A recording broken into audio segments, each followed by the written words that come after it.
Why is it that sometimes you can write articles super fast and easy, but other times it can take you literally hours just to write the first sentence? Oh, writer's block, writer's block. It's so frustrating because if you want to grow your business with content marketing, you need to be able to write content and not waste your time staring at a blank page. So what can you do? Well, you can cheat and copy the same process that I've built, used and refined over the last decade of writing content online, both for myself, for clients, and for a platform where I'm the head of content with over 480,000 members. In this video, I'm going to show you the 4 most common mistakes that almost all writers struggle with, even those with years of experience, how to get past each of these issues so you can spend less time at your keyboard, as well as the exact process I use to write content that kills it with readers and search engines. To start with, let me show you the first common mistake and why it's the reason that I hardly ever go on road trips. Almost every Sunday without fail, me and my wife will talk about going on a road trip next weekend. Let's go! Let's go! However, we've yet to get in the car and go. So why is this? Well, probably because we never have a destination in mind, and so it doesn't happen. It seems silly, but this is exactly the same problem that most content marketers have when it comes to writing. You know you need to create content, but you don't have topics or a content plan already set out. So when you finally get a chance to sit down and write something, you stall because you have no idea where to start, or worse, you have a bunch of topic ideas but don't know which one to choose. I covered the most important content you need to create back in my 10 years of content advice in 20 minutes video. But here's a rough overview to help you pick a topic. The first thing you need to understand is that not every visitor to your website is the same. They may have similar backgrounds and interests to have found you, but their level of awareness can vary greatly. This usually means there's around 4 or 5 levels of awareness that we need to create content for. At the very top of the funnel are the people who know they have a problem that visit you. They make up the majority of your audience. Then we have the people who understand their problem a little more and what's causing it. They make up the second largest group of people. Next we have those who are one step removed from being a customer. They understand that there's solutions to their problem, but they're not sure which to use. And finally we have those who are ready to buy and are actively looking for a specific solution. These make up the smallest section of your audience, and it's where the majority of your sales come from. The goal with your content should be to move people from one group to the next, to the next, to the next, so that they eventually become a customer. The problem, of course, is that most businesses who do content marketing, they only ever focus on creating content for people at the very top because they see this opportunity for large traffic numbers. So much traffic! Not only is this type of content super competitive, but because they only focus here, if they can finally attract a lot of people, they still fail to make a real impact in their sales because these people are not yet ready to buy. All you did was get a busload of people to come who didn't really know what they want. That's why I recommend that this top of funnel content is literally the last type of article you should create. What you should do instead is start off by creating content for people at the bottom of the funnel and then move up as you go. Why? Well, not only is this type of content at the bottom less competitive, but it also helps you make more sales almost immediately, as it allows you to tap into the group of people who already visit your site but are just one step removed and help move them towards buying what you sell. Better still, as we continue to move up the funnel and create content at each level, we'll not only attract more people with these topics, but we'll also have systems in place to keep moving them along and getting more sales. So ideally, you should map out all these article ideas and then work through and prioritize them from most important to least. This way you'll know what you need to write before you ever sit down at your desk. Don't worry about this too much for now. Let's assume you have an idea locked in, and I'm going to show you the next step of my writing process and how to get past another common problem. If we go back to the road trip analogy, now that we have our destination planned, we need to choose and plan our route. What's our starting location relevant to the end destination? Which way do we want to drive to get there if there's different routes? Are there stops on the way that we want to see? What's the most cost-efficient route to see these things? We need to do this because if we didn't and just got in the car and winged it, we would probably miss out on some epic views, or worse, we would lose money on fuel doing massive detours and zigzagging back and forth while also taking longer to get to our destination. This is why roadmaps are so helpful, and it's what you also need to create for your blog post. So this way you're never stuck looking at a blank page when you sit down and trying to write off the top of your head and just guessing your route, because you have the topics you want to cover in the post mapped out in advance in a logical order, just like you would with your GPS. You can literally sit down and write and work your way through it A to B to C. So here's how to map this all out. Start off by opening up a new Google Doc. Then go ahead and search for the article topic that you want to write and open the top 5 articles ranking in Google. Read these articles and make notes as you go inside of your Google Doc of what these top posts are covering so that you can make sure you include this in your own article. To be clear, you're not trying to copy them, but you're merely looking at the talking points that they cover to make sure that you don't miss anything. I recommend this even if you're writing about a topic that you've known for years, as it's easy to forget to mention key things. If they have comments, take a look at those also, and you can see what the audience liked about the post and wish that the author had also covered. If you agree with these, add them to your notes as well. Once you've done that, it's time to refine your research a little, so go ahead and change the time frame on your Google search to show results in the last month only. This will then show you newer posts that might have been updated more recently than the top ranked, and so could possibly cover new information that you might have missed. So take a look and see if there's anything else you want to cover, and then add those notes to your Google Doc also. Finally, add in any of your own ideas that you think you should cover also that are missing from the notes so far. Once you've done this, it's time to get organized. All you need to do is simply reorganize your notes into major points that you want to cover, then rearrange them into a logical order of what to cover first, second, and third, etc., so that it would make the most sense and be the easiest to understand for your audience. That makes sense. Just like that, you now have the key points for the body section of your article all mapped out, which makes up around 90% of your post. All you need to do now is fill that out,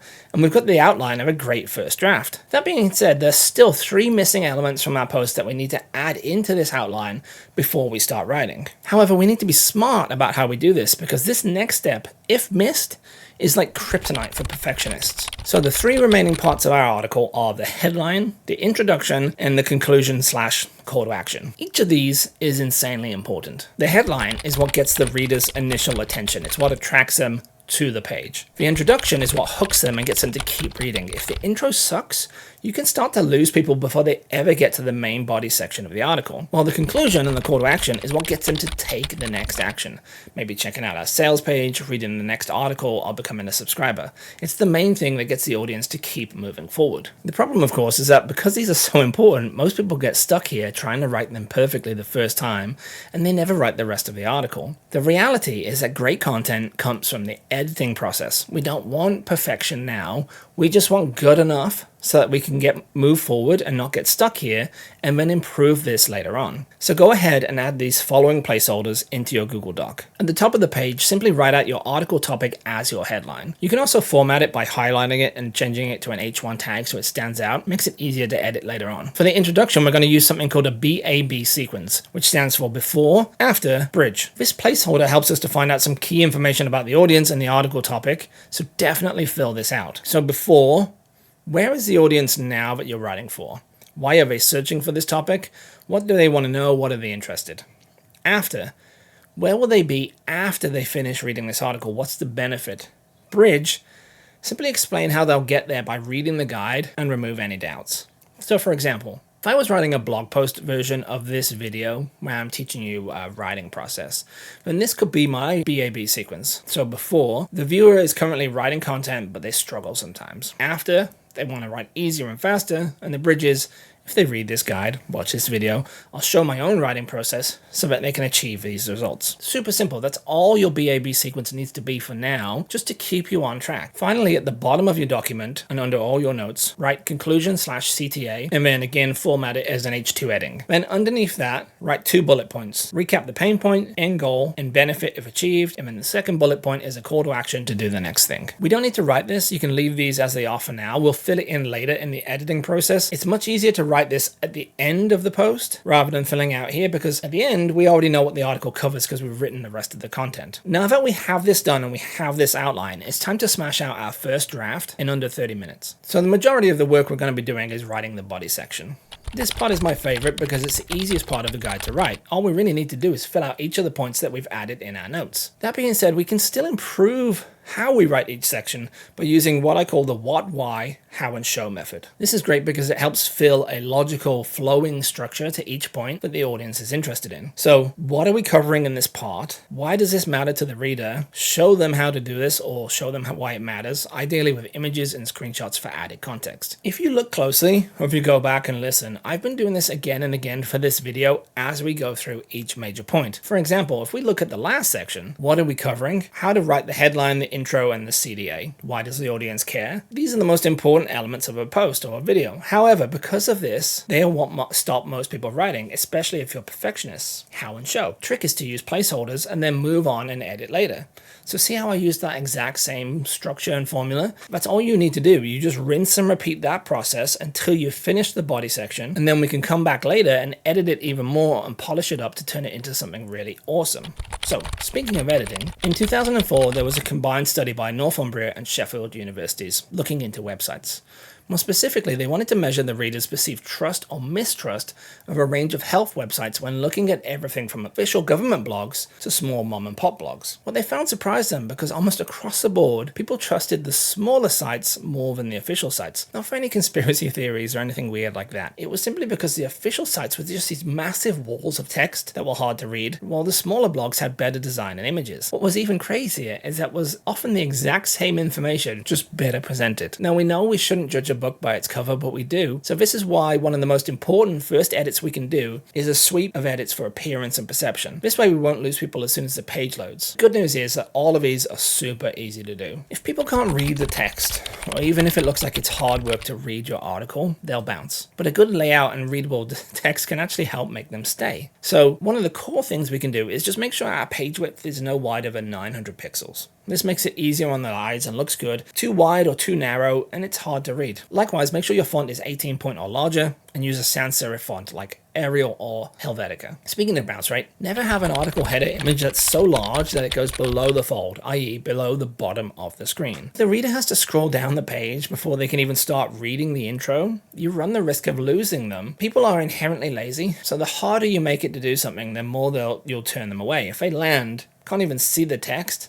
they'll bounce and go elsewhere. So let's talk about edits to the actual article itself. Large sections of text are hard to read, especially if it's one long paragraph. So make it easier by breaking this up with new paragraphs and sentences, or even just break down long sentences and simplify by saying the same thing, but with less words. This makes it more appealing and easier for the audience. You also want to help them understand what you're talking about. So does everything make sense, or would the reader have any questions here that would stop them from reading? The last thing you want is for the reader to stop mid-sentence and be unsure what you mean. So make sure you've explained everything and give it enough detail for this not to happen. An easy way to do this is as you're reading through the article, just say, does this all make sense as you're going? I also highly recommend you add images. It's the easiest edit and it actually achieves a bunch of things. So by adding images into your content, you can add context. So if you state something or talk about how to do something, you can then include a screenshot of this. You can also use images to break up walls of text, which we also know is good. You can also use it to add emphasis when sharing a point. So for example, I just talked about the study from before, but if I was talking about that in an article, I could add in a screenshot of that study. Not only would this help prove the point of what I'm saying, it would add further context so the reader understood, and it would break up the space. But it's so easy to do. You simply screen grab and then paste it into your article with a link to the original source. I use a tool called Snagit on the PC, but there's a bunch of different ways you can do this. You'll honestly be amazed at how well this works. No joke, but I've seen articles where the actual content inside the article is pretty weak, but they get a heap of backlinks and shares because it appears more valuable than it is. However, if we really want the reader to take action, it can't just look good. It has to also do this next point. So have you ever been reading an article or watching a video and it feels like the author is talking to you directly and no one else? Not only that, but it feels like they've somehow reached into your brain because everything they're talking about is almost identical to your own life experiences and how those problems feel. It's like they hacked your phone to hear what you've been talking about. Well, this is the power of copywriting, and it's a skill that most content marketers miss out on. However, if you can even just add some of the basics of copywriting to your posts, it'll resonate better. So we can use copywriting to improve the headline. Like I said up top, the headline is what gets their attention to get them to start reading, so it's super important. You can get books of like all different headline variations and things like that. Here's one of my particular favorites. It's how to do X difficult thing in Y period of time without Z pain point. So for example, if we imagine I'm writing an article about this video topic of writing better, then I could use this headline formula like so. How to improve your writing in 15 minutes without spending a single dollar. How to do the thing without this pain point in X time period. What I like about this one, especially when writing content for a customer, is that it's all about the reader. It calls out to the thing that they want, it removes a larger pain, and it also removes a smaller obstacle of how long it might take. Here's the thing you need to remember, and it's vital for copywriting. Your audience doesn't really care about you. They care about themselves and what you can do for them. So if the headline is centered around them and their needs, it's gonna resonate. Almost all copywriting edits are around this idea of connecting and making it easier and all about the reader. So case in point, a large section of your audience will open up your page and immediately scroll down to see what it's about before they start reading. They're basically doing a quick look to see if this is the right thing for them. You know, have they found the right page that they were looking for, and also if it's worth the effort or reading, which is why appearance matters. If it looks like it's too much effort, it's too much text, they're not going to go into it. However, what we can do is we can hook these people by telling a story with our subheads. Basically, we write a narrative of hooks for each subheadline so that skimmers get a rough idea of what's being covered and feel compelled to keep reading. All you really need to do is rewrite the subhead for each section so that it's relevant and intriguing, and this is going to get them to scroll back up and read that introduction. We can make this resonate even more if we call out to them directly. So this next edit is so stupidly simple, but here it is. If you change your text so that you're writing to one person alone, it will feel like you're talking to them directly versus them reading a random article that's for everyone. This will build a far faster connection and increase conversion rates than you would ever believe. For example, if in this video I said the sentence, "You need to improve your content process ASAP if you want to make more money from your content marketing and not get stuck for hours at your desk." So notice I'm saying you and your. Although I'm talking to you, in reality, thousands of people will watch this video, but by addressing you directly, every viewer, every reader feels like it's about them alone. It's the same with blog posts. So an easy way to do this is, as you read through, imagine you're talking to a friend and then edit with this in mind as you do it. So what you need to do next versus what we need to do next. It's super simple. So our goal with content, every part of our content, is to keep pulling the reader down the page. However, because we're often talking about multiple smaller topics in the body section, there can be a slight mental disconnect between those two sections. We were talking about one thing and now we're suddenly talking about something else. It feels weird. So what we can do is we can write transition sentences between the two sections so that it ends the current section and starts the next one. Now, you might notice in the last tip on writing for one person, I never had a transition sentence into this tip, and it felt strange, right? It's kind of like a handbrake turn into something else. Always use transitions to help provide context between sections. Even better is if you can try to use their own language when doing this. So in copywriting, we call this edit mirror language. It's a little bit more effort, but it really is worth it. Simply put, it's where you use the same words to describe something that your audience would use. So for example, in the bodybuilding world, the majority of people aspire to be bigger and stronger. Looks like I tested positive for beefcake. However, some of them are happy to take performance enhancers to achieve this, while others want to do this naturally and have what they call a natural or natty physique. Natural would be fine to say in our content if we were targeting these people, but natty, as silly as it sounds, would be the mirror language term that resonates further. Such a small thing, but it then helps it feel like you really understand their unique experience or problem because you describe it the same way they do. Of course, we actually need to get them to start reading, so let's finally cover the introduction edit, 12 edits in and way after the first draft where most people would do it. So yeah, like I said before, the introduction is important. However, the good news is that the BAB placeholder that we wrote is actually a pretty great outline. All we need to do is flesh it out a little and change the tense to talk to the reader directly. So if we look at my previous example when I filled this out, first of all, I had before, the viewer is currently writing content but they struggle sometimes. After, they don't want to struggle anymore, they want to write easier and faster. Bridge, if they read this guide, I'll show them my writing process so they can achieve these results. So here's how I could rewrite this now to speak to the audience while still hitting these pain points and in the same order. Before, do you ever find yourself struggling to write content? Sometimes it's easy while other times you can sit there for hours staring at the blank page. After, well, what if you can make sure every article you wrote was done in under 90 minutes? Bridge, seems too good to be true, right? Well, the fact is there's 4 common mistakes that cause almost every writer to struggle, and it sucks. So in this article, I'm going to break down what those are, as well as how to get past them and write better than ever before. So let's get started. And it's as easy as that. I'm still sticking to the BAB outline, but I'm also tailoring the structure to the content that we cover in the article. Whereas if I tried to write this intro at the start, I might have struggled more to get it done. Now I've done it afterwards, I know the content that's in there and I can really tailor it to it. So it's super simple. Now that we've got them hooked into the page and everything else is building trust and pulling them through, let's get them to take action when they finish reading and finally write our conclusion. The good news is this is pretty much the exact same as the BAB formula, possibly rearranged.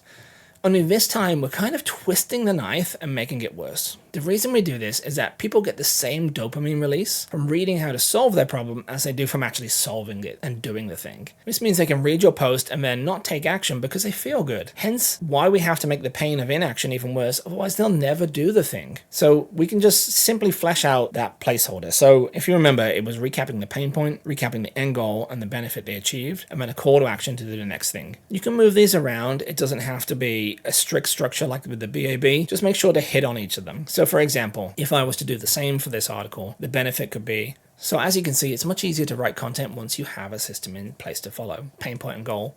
However, you have to test this out and apply it if you want to stop wasting so much time at your desk.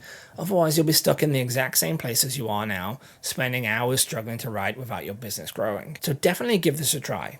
Better still, if you want a cheat sheet to follow every time you write so you can use the same process, then go ahead and enter your email below and I'll send it right to you. Simple. All you need to do is add this in and far more people will take the action. So now our content looks good and it connects with the reader, the last thing we need to do is make sure that Google understands what it's about so that they can recommend it to the right audience. Basically, the final edits are just editing the article for SEO, which is ticking a few boxes so we can get that free Google traffic. Don't skip this. If you do it right, it can mean literally thousands of free visitors every month, but do it wrong or even miss it, and it can mean that no one ever reads your article except you, and that would suck. I could show you how to do this manually, but it's pretty slow and it takes time. Add in the fact that you need to do this for every article and it all adds up. The good news is I have an entire process that you can fast track to do this faster than ever with ChatGPT for free, but I've already shared before on my channel. So watch this video next where I show you how to optimize every article for free Google traffic faster and easier with AI.